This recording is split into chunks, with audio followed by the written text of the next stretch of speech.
Saya jalan di antara anak-anak muda nih. Pertama saya jalan ke tempat-tempat wisata yang digandrungin sama anak muda. Saya ngelihat dengan rasa yang sangat sedih pas saya lihat banyak anak muda di sana yang bermalam di tenda-tenda di sebuah tempat-tempat yang terpencil di hutan dan segala macam, berdua-duaan laki-laki dan perempuan. Dan kemungkinannya mereka belum halal. Dan itu banyak.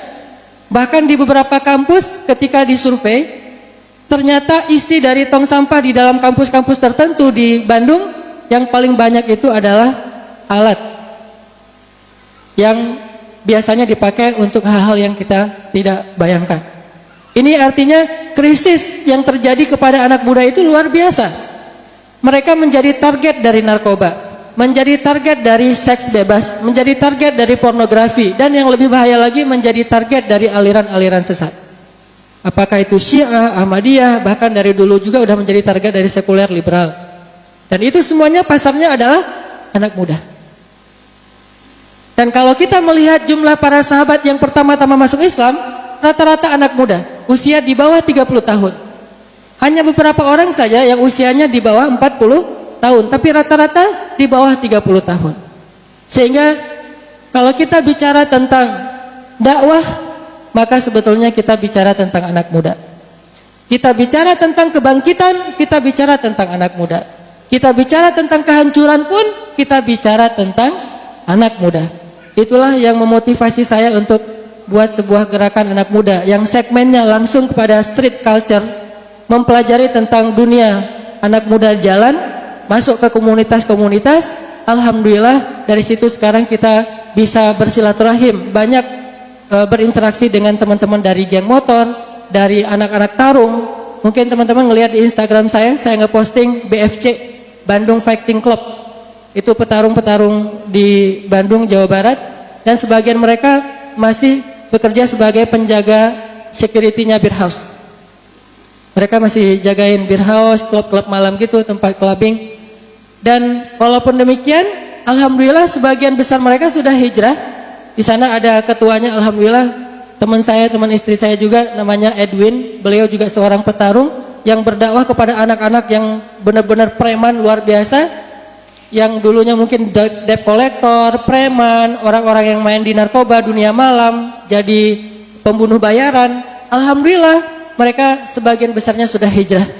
Sehingga ketika kemarin ngadain pertarungan tingkat internasional melawan 3 petarung luar negeri, 2 dari Filipina, 1 dari Amerika. Alhamdulillah 3 petarung kita menang dengan kemenangan KO di ronde pertama. Dan ketika menang, mereka yel-yelnya takbir. Ini aneh, ada ring tarung dengan yel-yel takbir. Biasanya kan yel-yelnya macam-macam, ini takbir, Allahu Akbar semuanya. Jadi kayak 212. Jadi ini ring 212. Takbir, kemudian bendera di samping ring itu ada bendera Palestina, kemudian ada kalimat hentikan kejahatan kemanusiaan untuk Rohingya, untuk Aleppo dan seterusnya. Jadi kampanye tentang nasib kaum muslimin di atas ring anak muda. Masya Allah. Dan begitu menang, mereka mengibarkan 2 bendera, bendera Indonesia dan bendera Palestina. Allahu Akbar. Ini pertama saya lihat ada ring yang mengibarkan 2 bendera, bendera Indonesia dan bendera Palestina, dan dia mencium 2 bendera itu, kemudian bersyukur pada Allah.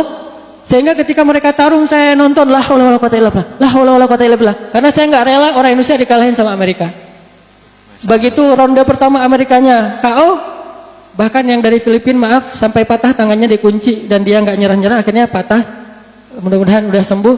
Intinya di situ kita melihat bahwa anak muda itu punya peluang besar untuk pergerakan, untuk kebangkitan Islam.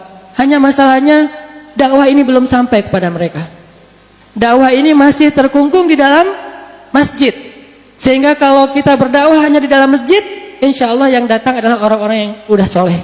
Sedangkan kita masih butuh jumlah lebih banyak dari kaum muslimin di Indonesia yang mayoritasnya sekarang berada di luar masjid, di komunitas-komunitas, di jalan-jalan, di tempat-tempat tongkrongan mereka. Sehingga mulailah saya mencoba mengubah cara saya berdakwah. Kemudian juga saya coba mulai main dengan mereka. Tadi disampaikan hobi saya skateboard, bukan hobi, cuma senang nemenin mereka main skateboard. Dan saya bukan pemain skateboard yang pro, cuman kalau sekarang saya lebih banyak dan senang mainnya di laut, surfing. Jadi bahkan ketika saya main di laut di sana itu ada namanya Batu Karas, dan itu laut untuk surfing, ombaknya besar-besar, laut selatan. Ketika siangnya saya surfing, alhamdulillah gara-gara ngelihat saya surfing, akhirnya beberapa surfer pro tingkat internasional yang pernah juara di Australia di beberapa tempat, malamnya kita ikut kegiatan taklim dan ditutup dengan qiyamul lail. Jadi surfer ikut qiyamul lail ini unik. Oh, Masya Allah. Biasanya malam mereka ngeganja, malam ada jamur ya, ada jamur khusus yang bisa mirip dengan ganja atau minimal minum. Sama perempuan itu kegiatan malamnya para surfer. Kalau siangnya mereka paddling, malamnya mereka party. Sekarang siangnya paddling, malamnya mereka taklim dan ditutup dengan tahajud atau qiyamul lail. Ini ketika masuk ke dunia mereka. Walaupun saya nggak jago dalam surfing, tapi mau main aja.